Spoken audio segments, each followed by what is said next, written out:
ध्रुव जी को जो मंत्र दिया है वो द्वादशाक्षर मंत्र दिया है, भगवान के चतुर्भुज स्वरूप का ध्यान बताया है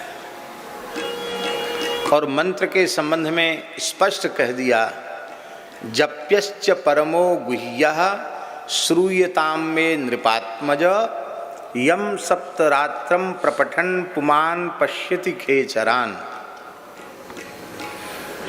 बेटा ध्रुव, यह मंत्र अत्यंत गुह्य है, गोपनीय है।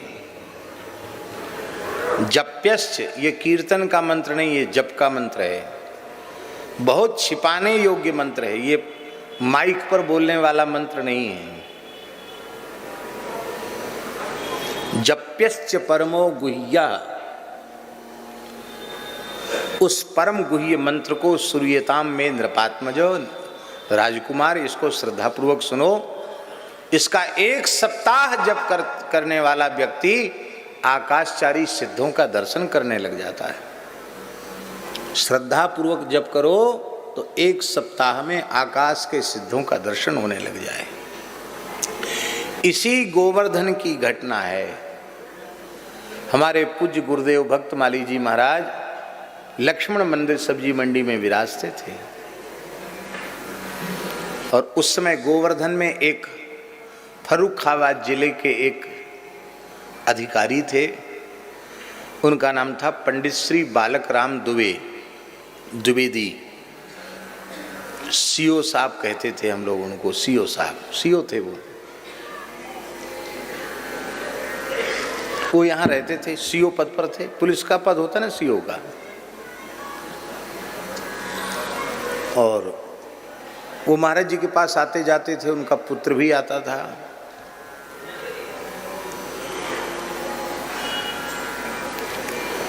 उस पुत्र ने महाराज जी से पूछा, बहुत संस्कारवान था, उसका नाम था मुनुआ, और कुछ नाम होगा लेकिन मुनुआ कहते थे, मुनुआ।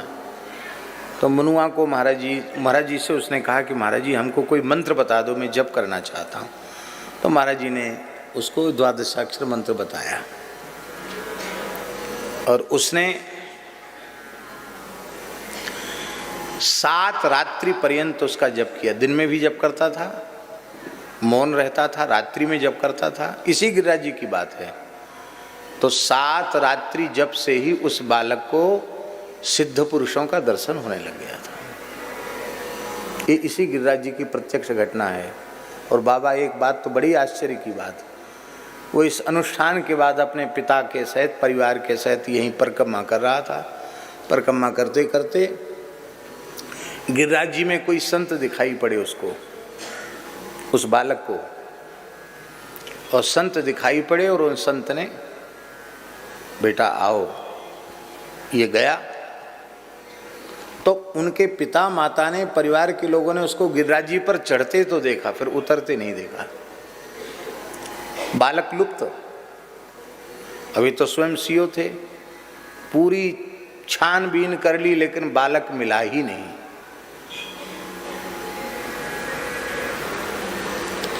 लगभग 15 दिन बाद बालक अपने आप आया और उसकी माँ का तो बड़ा बुरा हाल था, बच्चा गायब हो गया। देखते देखते पिता माता के सामने बच्चा गायब हो गया। आते ही बालक पूरी तरह बदल चुका था और उसने कहा कि मैं अब घर में नहीं रहूँगा, मैं बाबा के पास रहूँगा, महाराज जी के पास। उसके पिता महाराज जी के पास लेके आए। महाराज जी ने कहा, बेटा तुम कहाँ चले गए थे मुनुआ? सब तुम्हारे पिताजी सब लोग परेशान थे, कहाँ गए? अरे ये बोले, बाबा वहाँ गिरिराज जी में तो हजारों संत भजन कर रहे हैं, बड़ी कंदरा है, गुफा है। और एक और विशेष बात उसने बताई उस बालक ने, बोले वहाँ के जितने संत हैं वो आपकी बहुत बड़ाई करते हैं। महाराज जी के लिए कहा, आपकी चर्चा वहाँ होती है, कई संतों की चर्चा होती है, उनमें आपकी भी चर्चा होती है। इसलिए उन संतों ने हमको भेजा है, कहा जाओ बाबा के पास रहना। ये हैं गिरिराज जी, हम लोगों को तो दिखता नहीं है। हजारों संत आज भी गिरिराज जी में भजन कर रहे हैं, जिनकी लाखों वर्ष की आयु है, वो गिरिराज जी में रह के भजन कर रहे हैं। उस बालक ने यही गिरिराज जी में अनुभव किया था। और फिर वो बालक परमहंस ही हो गया, लौट के फिर आया ही नहीं, चला गया। अब हैं भी कि नहीं ये भगवान जाने।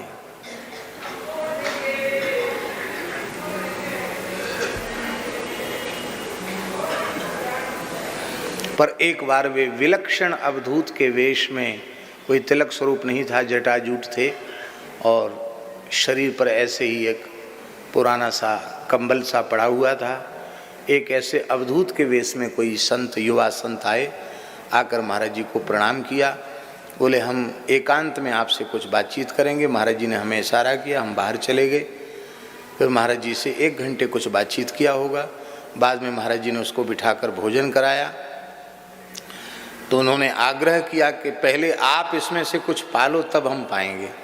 तो महाराज जी ने 5-7 ग्रास, बोले हम पा चुके हैं। बोले नहीं, हमको पवाना चाहते तो आप पा लीजिए। महाराज जी ने 5-7 ग्रास पत्तल में भोजन किया।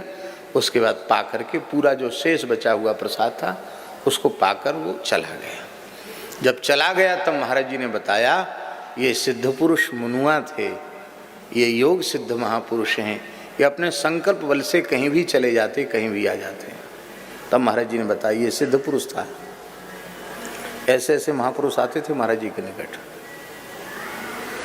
तो ये बात हम इसलिए कह रहे हैं, यम सप्तरात्रम प्रपठन पुमान पश्चित खेचरान, 7 रात्रि तक जो इस मंत्र का जप करता है उसको आकाशचारी सिद्धों का दर्शन होने लग जाता है।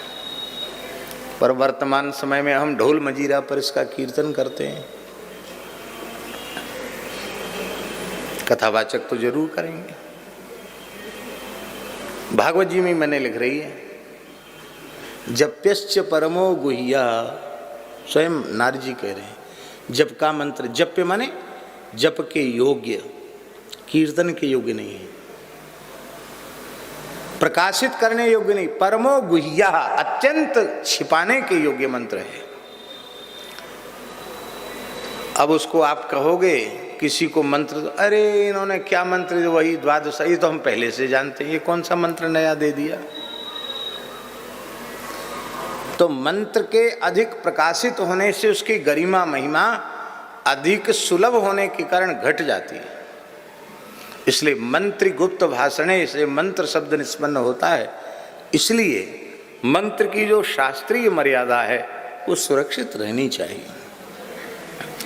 आप लोग कहेंगे फिर कैसे हम उसका व्याख्यान करें, तो कैसे करें, उसकी पद्धति है। आदि में प्रणव है,